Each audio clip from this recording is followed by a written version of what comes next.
Pagi, Assalamualaikum warahmatullahi wabarakatuh semuanya. Kita ber, kita bertemu lagi di podcast pagi ini. Nah, di sini aku sebagai host dan hari ini topiknya adalah strategi pembelajaran di era masa pandemi COVID-19. Dan hari ini saya ditemani oleh para calon pendidik bersama saudari Lara dan juga bersama saudari Anggraini. Sebelum masuk ke topiknya dan sebelum mulai, kita berkenalan dulu yuk. Silakan dari saudari Anggraini dan saudari Rara perkenalkan dirinya. Iya, halo selamat pagi. Perkenalkan nama saya Anggraini. Saya di sini sebagai narasumber dan kebetulan insya Allah akan menjadi seorang pendidik dan saya juga berkuliah di Universitas Pamulang. Terima kasih. Halo, selamat pagi semuanya. Perkenalkan, nama saya Rara Medianti. Saya sebagai calon pendidikan ekonomi yang berkuliah di Universitas Pamulang. Di sini saya sebagai narasumber yang akan menjelaskan tentang strategi pembelajaran di masa COVID-19. Terima kasih. Terima kasih saudari Anggraini dan saudari Rara. Pepatah juga pernah bilang sih, karena nggak kenal maka tak sayang. Ya, Betul terima sekali. kasih sudah meluangkan waktunya untuk hadir di podcast hari ini. Kita mulai aja yuk podcast kali ini dengan pertanyaan-pertanyaan yang saya selaku host, saya tidak tahu gimana nih pembelajaran di era masa pandemi COVID-19. Nah, kita mulai ya. Nah, buat calon guru nih, gimana sih pendapat Rara dan saudari Anggraini tentang strategi pembelajaran di masa pandemi ini? Silakan saudari Anggraini bisa memberikan pendapatnya.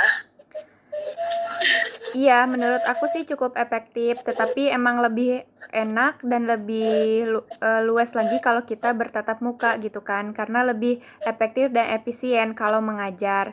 Dan pastinya kita juga sebagai pendidik akan tahu mana peserta didik yang memperhatikan dan mana yang enggak gitu. Kalau di kelas gitu kan, mengajarnya. Oh, seperti itu ya. Memang sih ya jadinya efektif kalau bertatap muka karena kita tahu mana yang memperhatikan gurunya dan tidak yang memperhatikan gurunya. Terima kasih pendapat dari saudari Anggra ini. Oke, selanjutnya nih, jenis-jenis strategi itu kan ada beberapa yang kalau menurut Rara jadi seorang pendidik, kira-kira mau pilih yang mana nih yang cocok untuk dipilih buat pengajar kepada siswa-siswinya. Silakan saudari Rara memberikan pendapatnya. Kalau saya sebagai calon pendidik, saya akan lebih mementingkan strategi pembelajaran peningkatan kemampuan berpikir untuk siswa. Kenapa saya lebih memilih strategi ini? Karena siswa bisa mampu memiliki pola berpikir yang lebih baik. Karena pembelajaran materi itu akan diberikan sebuah ide-ide dan gagasan pokok yang akan ditentukan oleh gurunya itu masing-masing. Terima kasih. Iya, saya juga sependapat ya dengan saudari Rara, karena siswa-siswi juga jadinya akan lebih berpikir secara luas. Selanjutnya nih, ada pertanyaan lagi yang saya belum tahu. Strategi belajar dan dari jenis strategi tersebut baiknya menggunakan kelas interaktif atau Google Zoom atau Google Meet gitu, atau memberikan video materi sih. Silakan Kak Rara memberikan pendapatnya dan boleh juga Kak Anggra ini juga memberikan pendapatnya. Gimana nih? Kalau saya lebih jelasnya menggunakan kelas interaktif karena ini lebih mengaitkan siswa secara langsung di kelasnya dengan kegiatan pembelajaran di kelas. Pembelajaran interaktif ini akan membuat siswa saling berinteraksi dengan teman-teman yang lain dan memiliki pola pikir yang dapat menghasilkan materi yang lebih baik dan langsung diberikan oleh gurunya. Iya, kalau karena sekarang di masa pandemi ini ya mungkin bisa menggunakan Google Meeting atau memberikan video video yang berisikan materi-materinya, dan tergantung dari materinya itu sendiri sih ya. Kadang kan ada juga yang secara langsung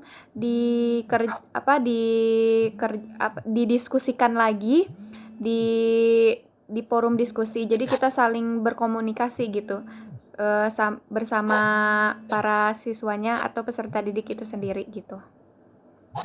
Oh, seperti itu ya, yang sama tergantung dari materinya itu sendiri. Iya. Nah, ya udah, selanjutnya di sini bagus sekali sih. Nih, di masa sekarang strategi yang baik digunakan untuk mengajar itu ya seperti apa sih? Bagaimana menurut Kak Rara sama Kak Anggra ini yang bagus? Strategi apa di era pandemi ini? Mohon Saudari Anggra ini memberikan pendapatnya.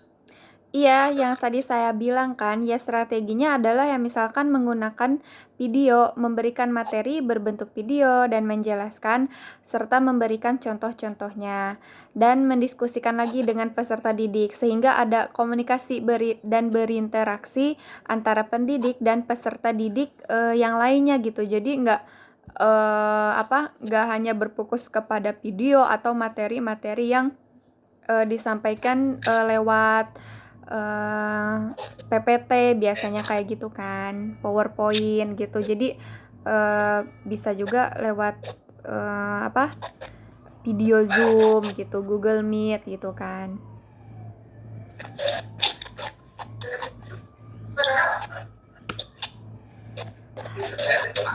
Oh gitu ya, jadi guru juga harus kreatif mungkin ya, Iya, memberikan betul sekali. contoh dan menggabungkan dengan materi yang diberikan tersebut. Iya. Nah sekarang lanjut ya, kita selanjutnya nih, bagaimana sih caranya agar belajar tetap produktif?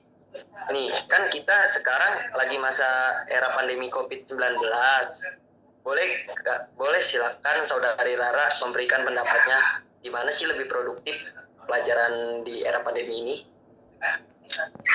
Kalau untuk pembelajaran tetap produktif itu kita sebagai guru bisa minta bantuan kepada orang tua untuk bisa melihat anak-anaknya untuk belajar atau lebih pengertian untuk anaknya dalam sisi pembelajarannya. Terusnya yang kedua itu anaknya juga bisa mencatat sebuah materi yang dijelaskan oleh gurunya di kelas. Oh, ya memang bagus ya pendapat dari Saudari Rara. Bagus sekali. Ya udah kita lanjut. Nah, nih sekarang nih ya, kita bicara dari sisi siswanya. Apa yang kita lakukan sebagai guru agar siswa-siswi itu sendiri mematuhi strategi pembelajarannya dan supaya tidak jenuh? Silakan Saudari Anggra ini boleh memberikan pendapatnya. Nah, dari segi strategi dari siswanya itu sendiri yaitu harus disiplin waktu. Ya misalkan nih jam 8 harus dilaksanakan, ya jam segitu juga siswanya sudah siap gitu dilaksanakan. Dan kalau misalkan hari Senin pakai seragam putih abu-abu kalau untuk SMK ya, supaya kita belajar di sekolah dan tidak jenuh juga dan merasa ada ketentuan dari sekolah kalau kita harus menaati tata tertibnya.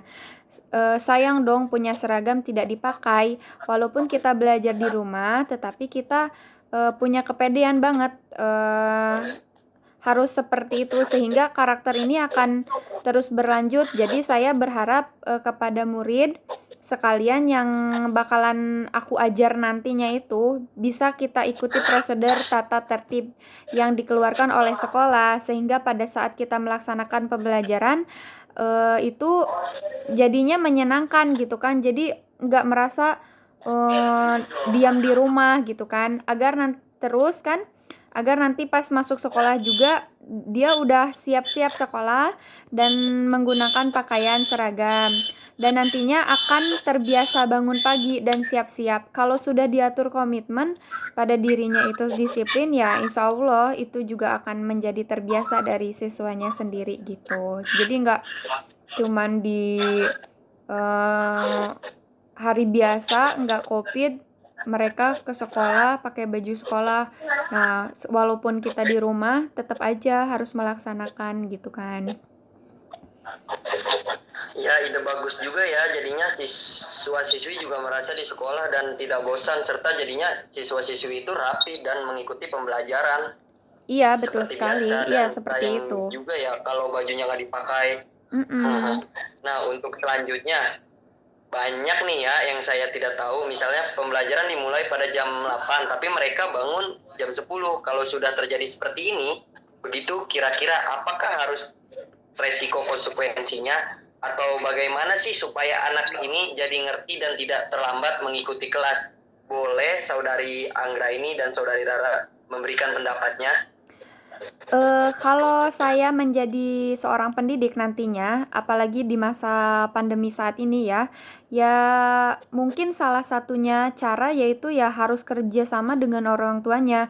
Jadi, alangkah baiknya kita juga sesekali membuat, Zoom meeting dengan orang tuanya dari siswa itu sendiri karena orang tua juga harus tahu dan harus dijabarkan. Misalkan ya harus memberitahu kalau misalkan belajar daring ini tuh begini-begini begitu kan. Jadi orang tua juga bisa membantu kami sebagai pendidik agar pembelajaran itu bisa terlaksana dengan baik, dan dari sini juga sekaligus antara orang tua siswa serta guru dan orang tua lainnya itu berkenalan dan tahu dan saling mengobrol tentang bagusnya seperti apa gitu, dan sekalian juga buat komunikasi terus ya bersosialisasi gitu kan. Oh gitu ya, benar juga ya. Jadinya ada komunikasi antara murid orang tua dan guru. Iya. Nah, bagaimana sih supaya guru tahu kalau murid tersebut paham dengan materi yang sudah diberikan? Saudari Rara boleh menjelaskan? Kalau saya sebagai guru, saya akan memberikan sebuah pertanyaan terhadap siswa dalam mengenai materi yang sudah saya sampaikan terhadap siswa tersebut. Maka kita bisa tahu apakah siswa itu sudah paham atau sudah mengerti dalam materi yang sudah saya jelaskan. Kalau tidak, berarti kita akan menjelaskannya lebih rinci dan lebih jelas lagi. Iya, seperti memberikan soal-soal yang diberikan dan jawabannya. Nah, dari situ juga, kita sebagai guru akan mengetahui kan bahwa siswa tersebut itu memahami materi-materi yang sudah kita sampaikan kepada mereka, dengan cara yang memberikan soal-soal itu. Walaupun kita tidak tahu mereka itu yang mengerjakannya itu entah lihat Google lah atau nyontek temennya lah gitu kan. Tapi dari situ juga pastinya ya sepintar-pintarnya aja, secerdas-cerdasnya, sekreatif dari gurunya, dari saya sendiri gitu. Kalau misalkan nanti saya jadi guru, jadi sekreatif mungkin dalam mengajar gitu, sehingga peserta didik itu mengetahui dan mengerti dari materi tersebut gitu. Terima kasih Saudari Anggreni. Iya, dengan adanya soal, jadinya untuk melatih siswa-siswi juga ya, mana yang merhatiin mana yang enggak jadi tahu juga, karena Iya, waktunya benar. tinggal sedikit. Nah, yang terakhir nih ada pertanyaan dari saya, gimana sih caranya supaya anak tersebut bisa tetap fokus dengan materi yang kita berikan? Silakan Saudari Anggra ini boleh memberikan pendapatnya. Iya, kalau menurut saya sih ya tentunya dengan berbagai cara. Nah, caranya itu seperti memberikan contoh-contoh sederhana, tapi rame gitu kan. Rame itu ya jadi tidak membuat siswa atau peserta didik itu tuh kebingungan. Jadi ya yang di lingkungan aja gitu, kayak bikin siswa gampang, semisal dari contoh-contoh keseharian gitu kan. Nah, dari situ pasti siswa akan tetap fokus dan mengerti dari materi yang kita berikan gitu. Oh, Saya bagaimana dengan pendapat Saudari Rara? kita juga bisa, harus kita sebagai guru juga harus bisa memberikan sebuah pertanyaan yang bersifat terbuka agar siswa itu dapat berpikir dan dalam menjawab dari pertanyaan yang telah kita berikan. Dan yang kedua, kita juga bisa memberikan tugas dengan memberikan sebuah tugas, siswa dapat terfokus terhadap pembelajaran yang diikuti di dalam kelas. Dan kita juga bisa kalau kita ingin melihat siswa itu benar-benar ingin belajar atau tidak, itu bisa kita lihat keliling-keliling kelas atau lihat mereka kan bisa juga lihat tuh siswa yang tidur atau gimana gitu di belakang tuh yang paling biasa tuh yang suka tidur dulu anak-anaknya. Nah, bisa kita juga harus bisa memantau itu Iya, dalam kalau proses pembelajaran. ya kalau dari masa pandemi ini kan bisa kita saling tanya jawab bersama peserta didik itu kan kalau misalkan selagi kita memberikan materi lewat video Zoom atau Google Meet, kita bisa nanya gitu dan lempar gitu ya, memberikan pertanyaan terus menjawab terus saling berdiskusi bersama peserta didik yang lainnya, dan kita sebagai guru juga sebagai fasilitatornya aja gitu kan, mana nih yang murid yang memperhatikan dan yang enggak, dan kalaupun mereka tidak bisa menjawab, kita sebagai guru pastinya nanti memberikan yang jawaban yang tepat gitu, lebih ke meluruskan gitu, karena kan guru di sini sebagai lebih ke fasilitator gitu kan. Iya ya, karena dengan dikaitkan dengan sehari-hari jadinya lebih gampang untuk dicerna dan dipahami oleh siswanya. Karena waktunya sudah habis, juga boleh silakan Saudari Anggraini dan Saudari Rara yang mau disampaikan apa nih? Nah, karena dari sekarang di masa pandemi ini, saya ada sedikit solusi agar anak ini tetap mengerti di dalam pelajarannya. Kita sebagai pendidik harus berkomunikasi dengan para orang tua, karena pendidik juga dibina bahwa apa yang dilakukan kita sekarang, beban yang akan dibawa dan didapatkan di masa mendatang. Jadi kita ditekankan dengan perilaku watak dan sifat, dibentuk terus bahwa komunikasi itu jangan sampai terputus. Ya minimal dalam seminggu harus ada meeting dari sekolah kepada orang tua, sehingga orang tua akan membina anak-anaknya atau peserta didik itu sendiri. Karena kenapa sih? Karena akan memberikan kejujuran pada anak tersebut bahwa dia akan mengerti dengan apa yang diajarkan oleh gurunya itu. Untuk saat ini sih kalau menurut saya nilai bukan segalanya, karena kita sebagai pendidik tidak tahu mereka mengerjakan soal tersebut itu nyontek terus Google atau tidaknya, tetapi di sini itu dari masa pandemi ini itu mengajarkan tentang nilai melatih diri mereka agar mereka itu menjadi orang yang jujur dan bertanggung jawab atas apa yang mereka pelajari gitu dari materi yang diikutinya itu, terus dari mengerjakan soal-soalnya itu apakah mereka secara jujur atau tidaknya gitu. Makanya itu kita sebagai pendidik harus sering juga berkomunikasi bersama orang tuanya, karena kan semakin zaman sekarang itu semakin maju ya, jadi banyak bisa lewat WA, bisa lewat Google Meet gitu kan. Kalau enggak ya mudah-mudahan cepat beres, jadi ya orang tua juga bisa bertemu di sekolah gitu, jadi kita bisa ngobrol-ngobrol bersosialisasi gitu. Iya, baiklah. Terima kasih Saudari Rara dan Saudari Anggraini sudah memberikan wawasannya yang untuk topik di era pandemi COVID-19 ini. Semoga para murid di seluruh Indonesia bisa termotivasi dan bisa memahami materi yang sudah diberikan dari Saudari Rara dan Saudari Anggraini, supaya kita bisa lebih serius dalam pembelajaran jarak jauh atau daring ini. Dan kita juga bersabar ya, jangan terburu yang mau belajar tatap muka, karena akan lebih membahayakan diri kita juga sendiri dan diri orang lain, serta Betul tetap sekali. juga jaga kesehatan serta protokol kesehatannya juga. Terima kasih sudah memberikan waktunya Saudari Anggraini dan Saudari Rara. Saya selaku yang memimpin podcast kali ini banyak-banyak terima kasih. Dan saya akhiri di podcast kali ini, dan terima kasih dari Saudara Anggraini dan Saudari Rara. Wabillahi taufiq walhidayah. Wassalamualaikum warahmatullahi wabarakatuh. Waalaikumsalam warahmatullahi Waalaikumsalam warahmatullahi wabarakatuh. wabarakatuh.